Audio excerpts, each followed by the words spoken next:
નમસ્કાર. હિન્દી વિષયમાં પાઠ 12 રાની. એના લેખિકા છે મહાદેવી વર્મા. પહેલા એમનો પરિચય આપણે જાણી લઈએ. हिंदी साहित्य में महादेवी वर्मा अर्थात मैं नीर भरी दुख की बदरी और तुमको नाव में ढूंढा, तुम में ढूंढी पीड़ा कहने वाली सहृदय, भावुक, अत्यंत संवेदनशील और समग्र नीव सृष्टि पर अनुकंपा वर्षण करने वाली छायावादी युग की अप्रतिम रचनाकार. छायावादी युग के 4 स्तंभ गिने जाते हैं: प्रसाद, पंत, महादेवी और निराला. इनमें प्रसाद के साथ सदैव इतिहास बोध रहा, तो पंत प्रकृति के कोमल कांत पदावली के रचनाकार के रूप में पहचाने गए. निराला अपनी ओजस्विता और रौद्रता के लिए तो महादेवी दीर्घ गंभीर दर्द की दास्तान सुनाने वाली कवयित्री के रूप में पहचानी गई. फर्रुखाबाद में एक उत्तर प्रदेश स्थान है. जन्मी महादेवी सही अर्थ में एक विदुषी और प्रगल्भा नारी के रूप में समग्र जीवन जी गई. मुख्यतया महादेवी कवयित्री ही रही, किंतु स्मृति की रेखाएं जैसी रचना के द्वारा उत्तम गद्यकार, रेखा चित्रकार के रूप में अपनी पहचान बनाने में सफल रही है. प्रयाग महिला विद्यापीठ की प्राचार्य और कुलगुरु के पद पर रहकर शिक्षा के क्षेत्र में आपने अनुपम योगदान दिया है. निहार, रश्मि, निर्जा, शौचगीत, दीपशिखा, अतीत के चलचित्र और स्मृति की रेखाएं आदि आपकी बहुचर्चित एवं लोकप्रिय रचनाएं हैं. હવે આપણે આ મહાદેવી વર્માનું વાત સાંભળીએ તો એના જે રચનાઓ છે એના નામ અહીં આપેલા છે અને એ પોતે પોતાનું જીવન છે એ એક વીરાંગના તરીકે એણે પસાર કરેલું છે. એક નોકરિયા લેખિકા તરીકે પણ એણે જીવન વિતાવેલું છે. હવે અહીં જે આ વાત છે રાની, तो रानी नामक एक घोड़ी उनके 2 साथी निकी और रोजी के साथ आई है. सम्मिलित है, जिसका बड़ा मार्मिक और भावुकतापूर्ण शैली में चित्र अंकित किया है. ऐसा लगता है यह नेवला, यह कुत्ती और यह घोड़ी हमारे सामने ही है. पशु, पंछी और निर्दोष भोले ऐसे प्राणियों के प्रति महादेवी जी का स्नेह और प्रेम छलकता नजर आता है.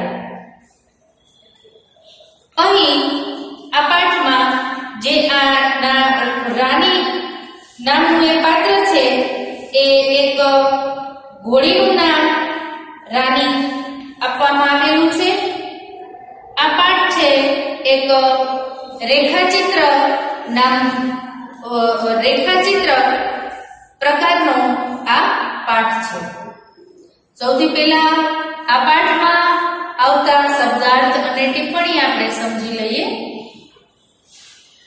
બદરી, બાદલ, अनुकंपा, दया, रियासत, राज्य, खेमखार, चलना, विलायत, ब्रिटेन, विस्थापित, स्थान से छूटा हुआ, अस्तबल, घोड़े का आवास, अयाल, लगान, संटी, सोटी, बरामदा, बरंडा।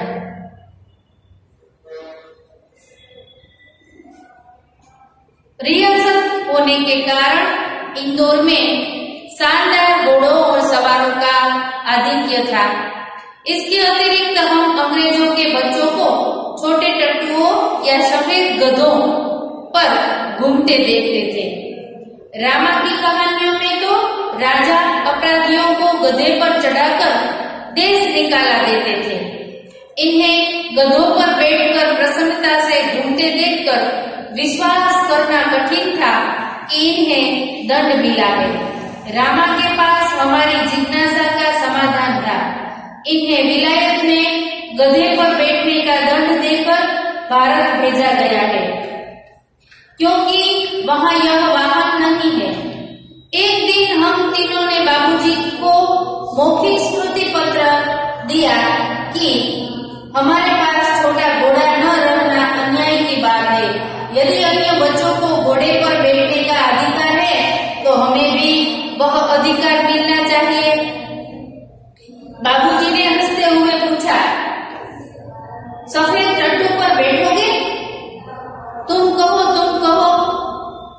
के साथ खेल मजाक के उपरांत मैंने अगुवा होकर गंभीर मुद्रा में उत्तर दिया, सफेद टट्टू तो गधा होता है जिस पर बैठकर सजा दी जाती है।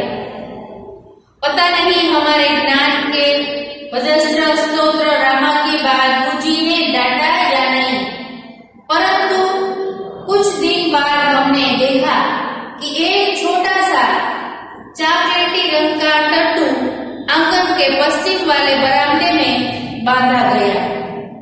बरामदा तो घोड़े बांधने के लिए बनाया नहीं गया था, अतः बाहर से टट्टू को लाने के लिए दीवार में एक नया दरवाजा लगाया गया और उसकी मालिश करने तथा खाने पीने, घूमने आदि की उसकी देखरेख के लिए छुट्टन नाम का साइज रखा गया।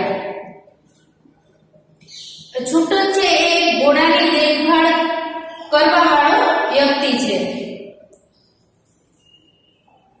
પહેલાના જમાનામાં જ્યારે આટલી ટેકનોલોજી નહોતી, આવી રીતના પેટ્રોલ ડીઝલથી કે ઇલેક્ટ્રિકથી ચાલતા વાહનો નહોતા, ત્યારે આવા પશુઓનો ઉપયોગથી જેવી કે ઘોડાગાડી, બળદગાડી, આવી રીતના ઊંટ ગાડી, એવી રીતના એ વાહન વ્યવહાર થતા લોકો ઘોડે સવારી, ઊંટ સવારી કરી અને એક સ્થળેથી બીજા સ્થળે જતા। અંગ્રેજોના જમાનામાં તો કોઈ કઈ ગુનો કરે તો તેને ગધેડા પર બેસી અને નગરમાં એની ફેરી કાઢે, એને સજા આપે। પણ અહીં વાત ગધેડાની નથી, પણ અહીં વાત છે घोड़ानी।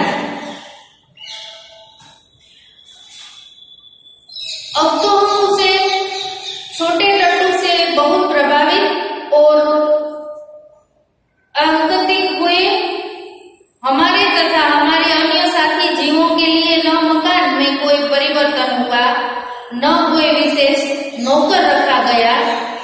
रामा को तो नौकर कहा नहीं जा सकता, क्योंकि वह तो डांटने फटकारने के अतिरिक्त हमारे कान भी खींचता था और हमारी खिड़की तक दरवाजे में परिवर्तित नहीं हो सके, जिससे हम रोजी और नेकी के साथ कूदने के कष्ट से मुक्त हो सकते।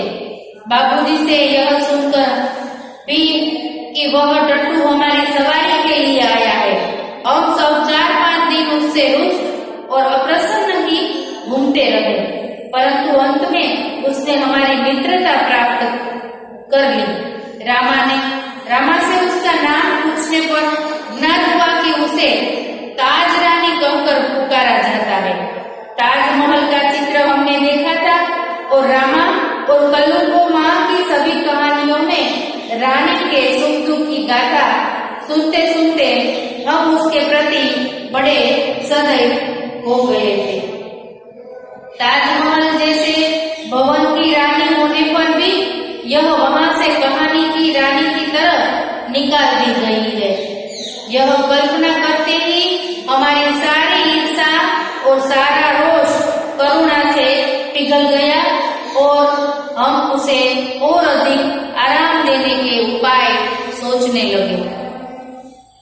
અને બાળકો માટે રહેવા માટે કોઈ વિશેષ સ્થાનની સગવડ ન કરી, પણ એ બાળકોના કહેવાથી એક સુંદર મજાની ચોકલેટી રંગની ઘોડીને વ્યવસ્થા કરવામાં આવી અને એને અંદર લાવવા માટે એક મોટો દરવાજો બનાવવામાં આવ્યો અને ત્યાં અંદર બાજુમાં બીજું ઓસરી હતી, ત્યાં એને રહેવા માટેની સગવડ બનાવી દેવામાં આવી। શરૂઆતમાં તો બાળકોને એમ થયું કે આપણે આ ઘોડી છે એ એટલી સુંદર છે, તાજમહેલ જેવી સુંદર છે, આ ઘોડીથી કઈ રીતે મિત્રતા કરવી, પણ શરૂઆતમાં તો અઘરું લાગ્યું, પણ પછી તો એ ખૂબ જ સારી એવી મિત્રતા એ ઘોડી સાથે આ બાળકોને થઈ ગઈ